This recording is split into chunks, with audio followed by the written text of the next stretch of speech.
안녕하세요. 어느덧 겨울 느낌이 납니다.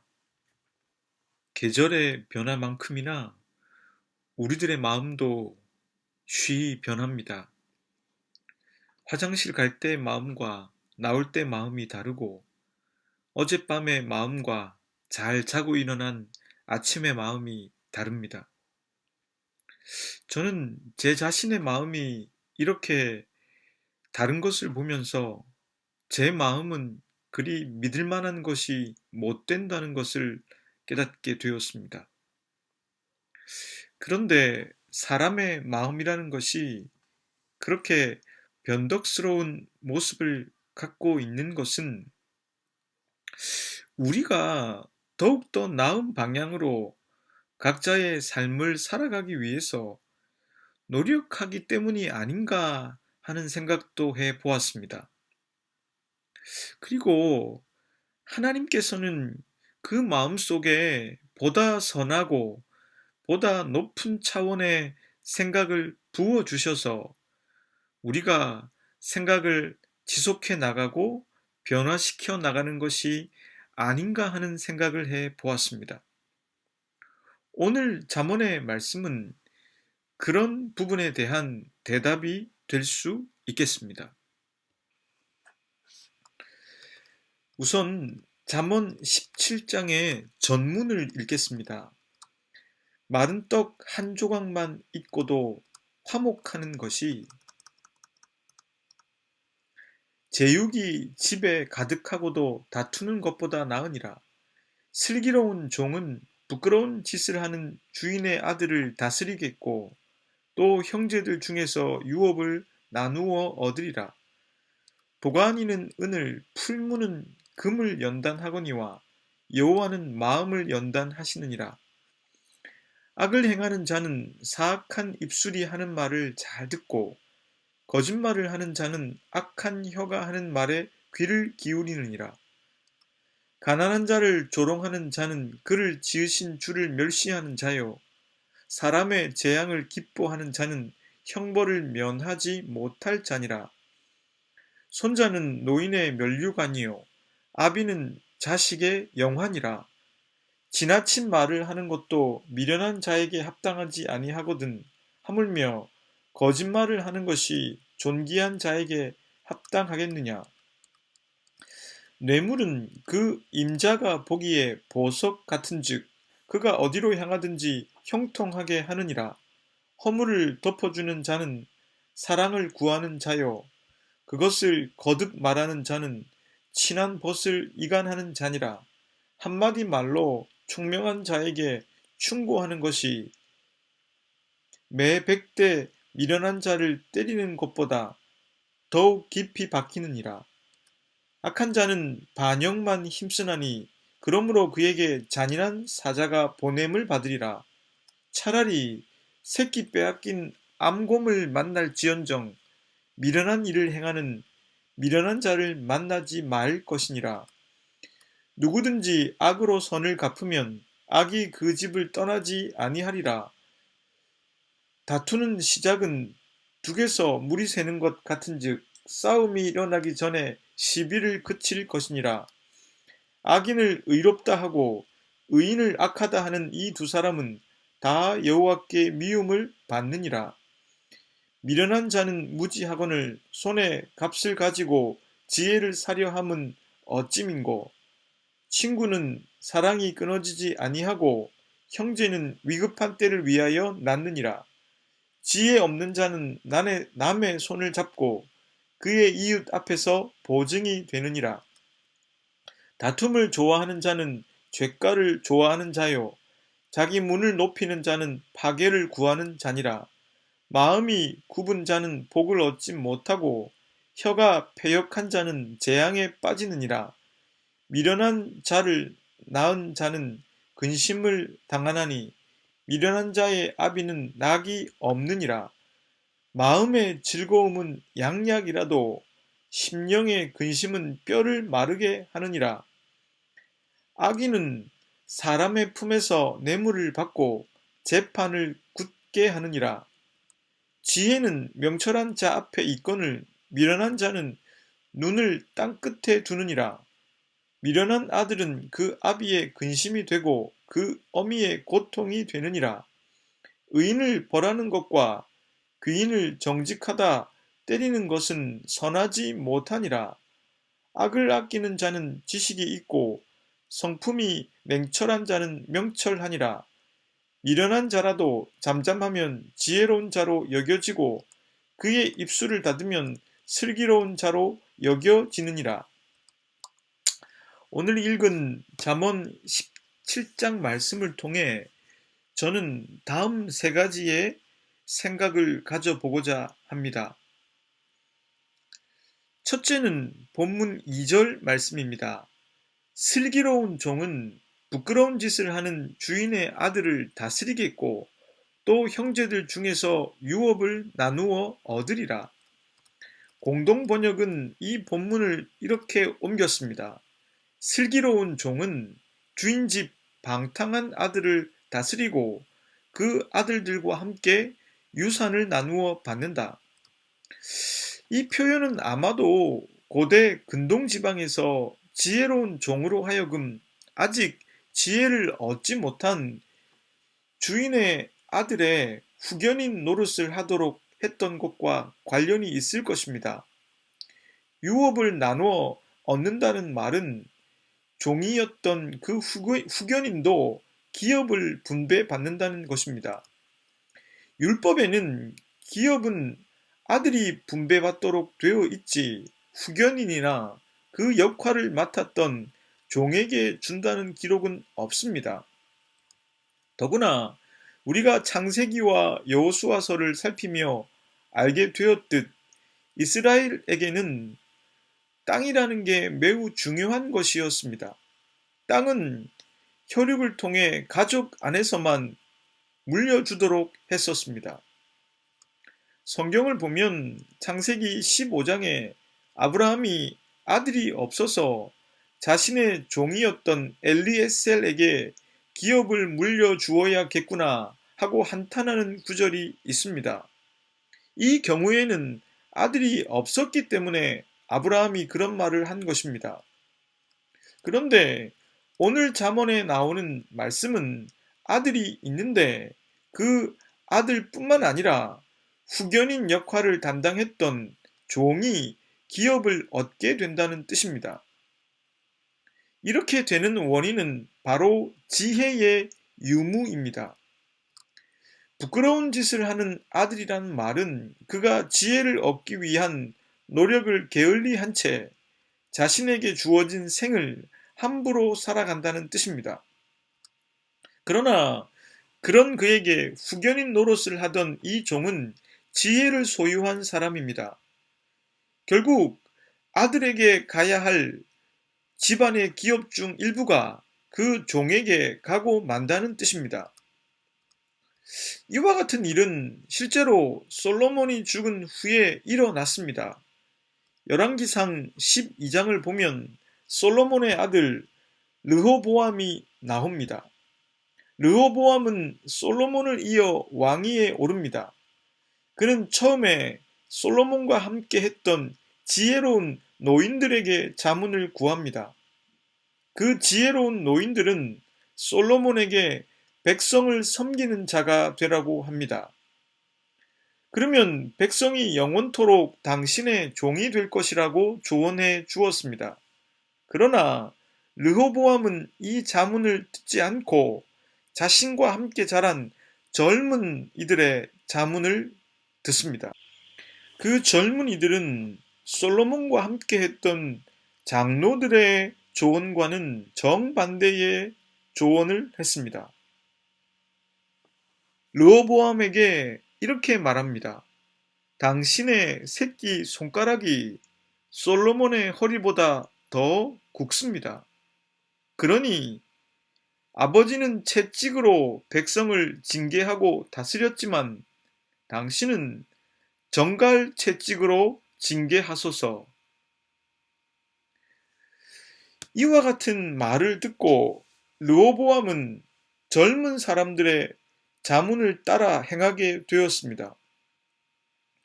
르호보암의 문제는 솔로몬이 처음에 가졌던 겸손함을 상실했다는 것입니다. 그는 시작할 때부터 겸손하지 못했습니다. 처음 시작하는 이가 겸손하지 못하다면 언제 도대체 겸손할 수 있을까요? 더구나 솔로몬이 지혜를 하나님께 받을 수 있었던 것은 그가 겸손했기 때문이었습니다. 그런데 르호보암은 처음부터 겸손하지 않았습니다. 그러니 어리석을 수밖에 없었습니다. 그는 결국 솔로몬의 종이었던 여로보암에게 12지파 중에서 10지파를 빼앗기고 말았습니다. 솔로몬의 아들인 그가 솔로몬의 종인 여로보암에게 10지파를 빼앗긴 것은 그가 어리석음 중에 가장 어리석음인 교만에 이르렀기 때문이었습니다. 그는 교만에 이르러 지혜를 얻을 기회를 스스로 날려버렸습니다. 하나님 앞에 겸손하지 않으면 지혜를 얻을 수 없습니다. 교만하면 어리석음에 처합니다. 교만하다는 것은 어리석음 중에 어리석음입니다. 그 어리석음의 결과는 우리가 생각하는 것보다 훨씬 더 혹독하다는 것을 잠언이 말씀해 주고 있습니다. 겸손해서 지혜를 소유하는 것이 얼마나 중요한 일인지 본문 12절은 다음과 같이 알려주고 있습니다. 차라리 새끼 빼앗긴 암곰을 만날지언정 미련한 일을 행하는 미련한 자를 만나지 말 것이니라. 이 말씀은 과장되게 표현을 한 것이겠지요. 허나 그만큼 하나님 앞에서 겸손함을 유지해서 지혜를 얻는 사람이 되라는 뜻이겠지요. 저와 여러분들이 잘못 생각하기 얼마나 쉬운 존재입니까? 우리가 성급하기 얼마나 쉽습니까? 또 우리는 얼마나 충동적입니까? 또 우리는 얼마나 중독에 빠지기 쉽습니까? 또 우리는 얼마나 형편없을 때가 있습니까? 하나님 앞에 설 수 있도록 겸손을 갖고 그분 앞에 나아갈 때 우리들은 미련함이 아니라 지혜에 이르게 됩니다. 그 지혜는 나를 살리는 길이며 그래서 생명이며 선이며 인간에게 주어진 가장 큰 복입니다. 둘째는 본문 3절 말씀입니다. 도가니는 은을, 풀무는 금을 연단하거니와 여호와는 마음을 연단하시느니라. 우리들은 지난 시간에 하나님께서 스스로 깨끗하다고 말하는 겉모습이 아니라 심령을 감찰하신다 했습니다. 제가 이사를 했는데 이사를 하고 제일 시급한 것이 거울이었습니다. 지난번 살던 집에는 전신 거울이 설치되어 있었는데 이사 온 집에는 거울이 없었기 때문입니다. 외출을 하려고 해도 거울을 통해 차림새가 괜찮은지 한번 보아야 하는데 그걸 볼 수 없다는 것이 불편했습니다.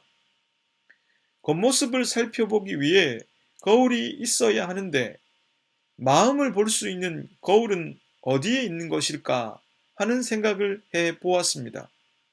아니, 그런 거울의 필요성을 제 자신이 생각하고 있는가 자문해 보았습니다.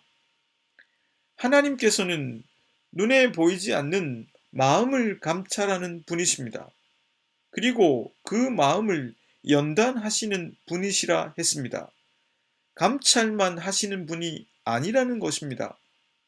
앞서 우리들은 새끼를 빼앗긴 어미곰을 만나는 것이 미련한 자를 만나는 것보다 더 낫다는 사실을 깨달았습니다. 지혜의 가치는 두말할 필요가 없습니다. 그 지혜를 우리가 얻을 수 있도록 하나님께서는 우리들의 마음을 살펴보실 뿐만 아니라 훈련시켜 나가시는 분이십니다. 은과 금을 얻기 위해서 도가니와 풀무에서의 연단이 필요로 하듯 은과 금보다 더 값진 지혜를 얻기 위해서는 마음의 연단이 있어야 합니다. 인간의 교만함을 깨트리는 것은 쉽지 않은 작업입니다. 다윗도 처음에는 겸손했지만 승승장구하고 나라가 안정을 찾고 왕위가 견고해졌을 때 하나님 앞에서의 겸손함이 사라져 버렸습니다. 솔로몬도 처음에는 겸손함으로 하나님께서 주시는 지혜가 그에게 있었습니다. 그러나 그는 겸손함을 잃어버렸고 그에게 지혜도 보이지 않았습니다. 인간은 연단을 겪지 않는다면 다시 하나님 앞에 겸손하게 자신을 세우지 않을 것입니다. 아담과 하와가 지켜야 할 것은 딱 한 가지였습니다. 그것은 선악과를 먹지 말아야 한다는 것이었습니다. 그런데 출애굽을 한 이스라엘 백성들이 지켜야 할 율법은 엄청나게 많아졌습니다. 해야 하는 것과 하지 말아야 하는 것을 합치면 총 613개였습니다. 왜 이렇게 많아졌을까요? 금단의 열매를 먹지 말라는 것, 그 한 가지도 지키지 못하는 인간에게 하나님께서는 왜 613개나 율법을 주셨을까요? 저는 그것의 차이가 바로 연단의 차이라고 생각합니다. 아담과 하와는 영유아기와 청소년기를 거치지 않고 바로 성인이었습니다. 그들은 아기로 태어나지 않았습니다. 그리고 그들은 모든 것이 충만한 에덴에서의 삶을 누렸습니다. 아직 악을 몰랐던 그들에게 고난과 연단은 없었습니다. 그러나 그들이 금단의 열매를 범한 이후로 연단은 시작되었습니다. 상고의 고통이 그들에게 왔고 노동의 고통이 그들에게 왔습니다. 그것은 마음을 연단하시기 위한 하나님의 방법이었습니다. 하나님께서는 그 후에 이스라엘 백성들을 광야라고 하는 연단의 장소로 이끄셨습니다. 그곳에서 이스라엘 백성들은 마음의 연단을 할 수밖에 없었습니다. 도가니와 같은 광야에서 그들은 연단을 받았습니다. 그들이 연단을 통해서 이제 하나님이 누구이신지를 직접 체험하게 되었습니다. 그랬기에 그들은 겸손하게 하나님 앞에 자신을 세울 수 있는 사람들이 되었습니다. 그런 그들이었기에 이제 하나님께서 613개의 율법을 주셔서 그들이 질서와 선, 그리고 삶의 균형을 유지할 수 있도록 하셨습니다. 그들이 연단을 받았기에 하나님께서는 그들에게 계명을 주실 수가 있었던 것입니다. 제가 요즘 읽고 있는 책은 이문열 씨의 소설 사람의 아들입니다. 이 소설에 보면 신학도였던 민요섭이라는 사람이 나오는데 이 민요섭의 죽음을 조사하던 남경사라는 형사가 민요섭이 평소에 사용했던 성경에 적힌 라틴어 글씨를 황전도사라는 사람의 도움으로 해석하는 장면이 나옵니다. 민요섭이 사용했던 성경에는 이렇게 적혀 있습니다.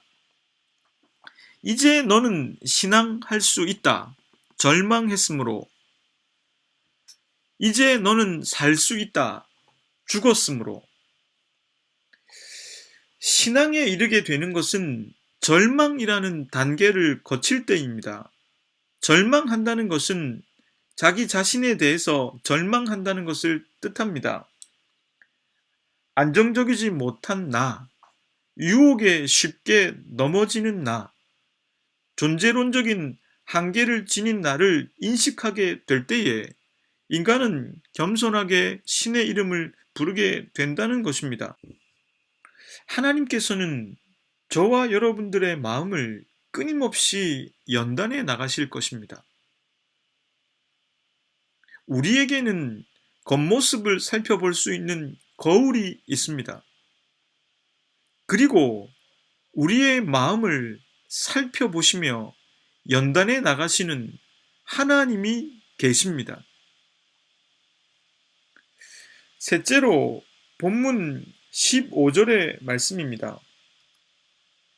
악인을 의롭다 하고 의인을 악하다 하는 이 두 사람은 다 여호와께 미움을 받느니라. 하나님께서는 악인과 의인에 대한 평가를 반대로 하는 자를 미워하신다 했습니다. 이것은 재판정에서 이루어진 일들을 염두에 두고 한 표현일 것입니다. 분명 죄인임에도 죄가 없다고 판결하여 사회적인 면죄부를 주고 풀어주는 경우가 있었습니다. 반대로 무죄한 자에게 유죄를 선고할 수도 있었습니다. 이것은 대단히 공의롭지 못한 재판입니다. 다른 사회에서도 마찬가지이겠지만 신앙 공동체인 이스라엘에게 있어서 재판의 공정성은 사회의 근간을 지탱해주는 중요한 요소였습니다. 또한 하나님을 경외하는 것과도 이것은 매우 긴밀한 연관성이 있었습니다. 신명기 25장 1절에서도 이것을 분명히 밝혀주고 있습니다. 사람들 사이에 시비가 생겨 재판을 청하면 재판장은 그들을 재판하여 의인은 의롭다 하고 악인은 정죄할 것이며 여호와를 경외하는 이스라엘 공동체에게 있어서 그릇된 자를 그릇되었다고 판단해 주고 옳은 자를 옳다고 판단해 주는 재판이야말로 공의로운 재판이었습니다. 만약에 이것이 어그러진다면 그것은 하나님을 경외하는 사람들의 온당한 모습이라고 할 수 없을 것입니다. 또한 그것은 신앙 공동체의 근간을 흔들어 버리는 것이 됩니다. 제가 목회를 하면서 만나본 사람들 중에는 사회적으로 제법 유력한 분들이 있었습니다. 많이 배우고 사회적 명성을 갖고 있는 분들도 있었습니다. 그런데 그 분들이 저와 깊이 대화를 나눌 시간이 있으면 제게 이렇게 말씀하시곤 했습니다. 저희가 목사님들께 기대하는 것, 아니 목사님들을 존경하는 까닭은 바로 목사님들께서 하나님 앞에서 자신을 성찰하고 그래서 더욱 하나님을 믿게 되어서 선에 가까이 가시는 모습 때문입니다. 저는 이런 말씀을 들으면서 교우들이 목회자에게 기대하는 것이 바로 공의, 선이라는 것을 깨달았습니다. 이것은 사회에서보다 더 높은 차원의 도덕과 윤리일 것입니다. 예수님께서 부활하신 뒤에 예수님의 부활을 처음으로 목격한 여인들이 전해준 소식을 들은 경비병들은 대제사장에게 가서 이 소식을 전합니다. 그러자 대제사장들과 장로들은 의논을 합니다. 그들의 숙고 끝에 그들이 결정한 것은 경비병들을 돈으로 매수하는 것이었습니다. 그들이 거짓 증언을 하도록 합니다. 예수가 부활한 것이 아니라 예수의 제자들이 와서 시신을 몰래 훔쳐갔다고 증언하도록 합니다.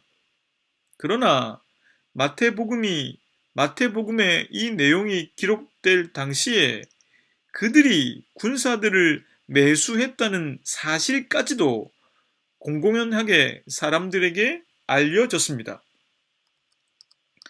예수님의 부활을 어떻게든 날조로 둔갑시켜 보려고 했던 유대 종교 지도자들의 노력은 그만 숲으로 돌아가고 말았습니다.